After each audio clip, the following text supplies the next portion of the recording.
नागजी दादा चा मूकी दी से भाई फूल तैयारी। ओ क्या फटाका फूटा है दादा?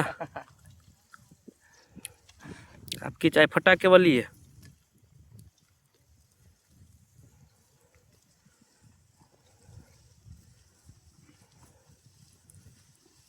वाड़ी में गमता है क्या घरे गमता है आपको? हाँ दादा, वाड़ी में गमता है, घर पर नहीं गमता। सूरत मुंबई फरना जाना अच्छा लगता है आपको? नहीं नहीं नहीं, टाइम नहीं जाता वहाँ पर, वाड़ी पर टाइम जाता है। का चाय बाय पी के मजे मजे में रहते हो? मावा बावा खाते हो? मावा तो જોઈએ कितने खाते हो? 5-6। 5-6।